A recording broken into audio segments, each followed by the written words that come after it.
from the News Channel 5 network. This is OpenLine.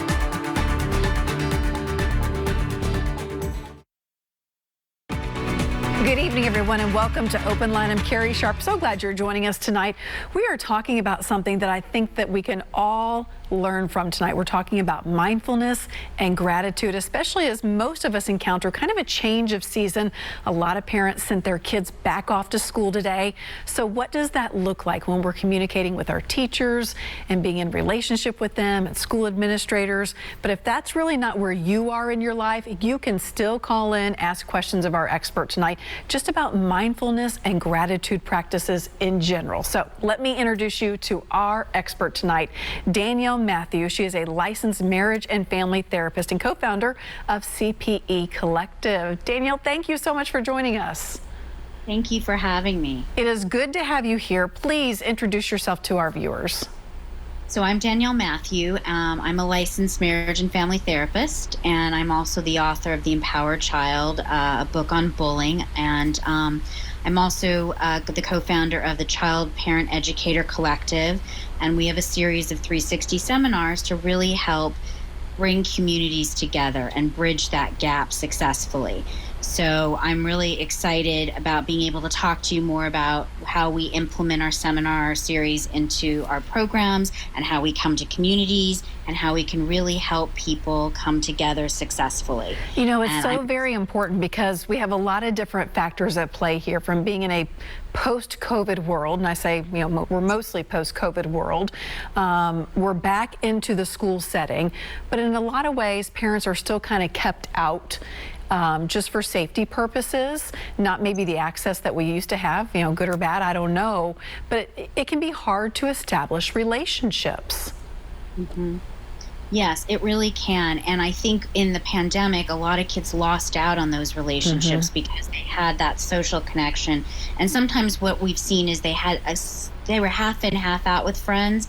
And then as the pandemic hit, those friendships kind of died out. And so the social skills that kids really needed to get back into schools was kind of hard. And if you think of elementary school kids who are just starting out, they've never been with friends and social, and they only knew about wearing masks. And the new fears of the world, I think, have scared people about how to connect again in our world, even after the pandemic and what that might look like. But I think it can really happen very successfully, and we can bring people back together in a positive way. I want to just pause for a second here and remind our viewers, if they have a question about good communication practices and mindfulness and gratitude, great time to call in, 615-737-PLUS. The number is on your screen, 615-737-PLUS. So I just want to talk about, first of all, social emotional learning. And if you would explain this to our audience, because I didn't hear about this until my kids entered the school system and they started talking about social emotional learning. I thought, well, I don't know what that is. I didn't have that when I was in school. And it can sound very foreign, but when you learn what it is, it's like, this is brilliant. Yes, I love it. I call it life skills. Yeah. So if we think about social and emotional learning, it's how to communicate, it's how to make decisions, it's how to be responsible, it's how to relate to people, it's how to have self-awareness. And I love all the 5 competencies of social and emotional learning because it's really about what people look for in the world, you know, leadership skills, responsible decision making, all of that. And so we encompass that in our program. And one of the things that we talk about a lot is that a whole idea of social psychology, which is like the PERMA model, we call it, which is that whole idea of positive emotions, right, that people have. We engage. How do we engage? And when we talk about positive emotions, we talk about like attribute building, right? If you think about it, you do a positive attribute list and you can put all the different positive emotions out that people have and also their attributes that make them really good people. And when we see it sometimes and we can visualize it, it's amazing what a difference it makes. Like really putting like 5 things on a piece of paper. This is a positive part of me. This is who I am that makes me really good at what I do. And it really, when we can visualize it, it's very different, and it's a really good thing. And then we have the engagement, which is E of PERMA, which is this model of social psychology.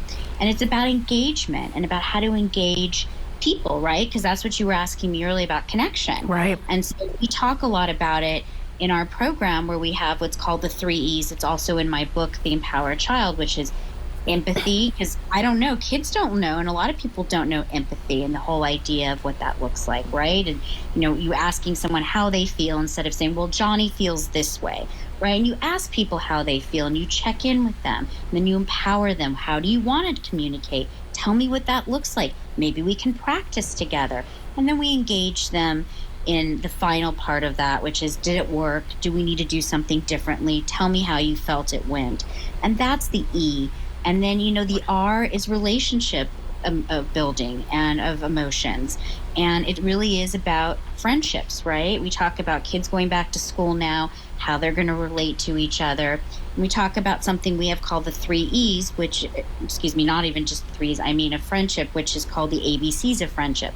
So if they're an A friend, they'll do anything for you. Think about your A friends, right? You call them in a moment's notice and they're there and they're willing to help you, right? In a moment's notice. And we can't count on a lot of people for that, but there are very few. We have A's. Then we have our B friends who are there for us when we need them, maybe not in a moment's notice, but they're still people we care about and we really can connect with. And then we have our C friends, which are more of the people we pass in the hallway, we see at school. And we really talk about how to connect the A, B, and C's. And I'm telling you, when I've done this with kids in my practice, it is amazing. Like, it's great because they come back to me and they're like, okay, Danielle, he's an A friend, he's a B friend, and they really get a conceptual idea of friendship and understanding what that looks like. So that's really, really wonderful with the ABCs of friendship. And we also talk about SMART goals, and they're specific and measurable, actionable, they're time bound. We really talk about all of that in the program to really help give skills, because that's what I think communities are looking for right now, are skills, right? How do we push people forward? What does that look like? And helping with a roadmap for success.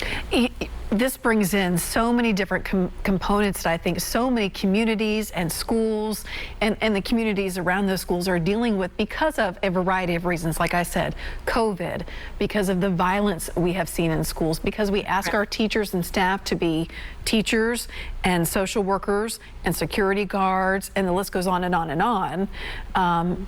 It is just such a difficult environment now when we think about what happens inside of a school. And so these relationships and these methods to communicate are so important, from the kindergartners all the way up to teachers and staff.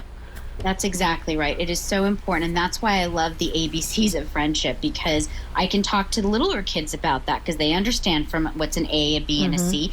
You just put it in different terms. And I think even adults love it. In my practice, they love it. I mean, they really enjoy understanding it. And it's amazing when they'll come back and talk to me about it, because it really gives an idea of how to connect, right? What that looks like with connection at different levels. And that's what the 3 E's, I think, do too, teaching people how to connect with the empathy, the empowerment, and the engagement, because we really want to give that to our kids and our communities and our teachers and our parents.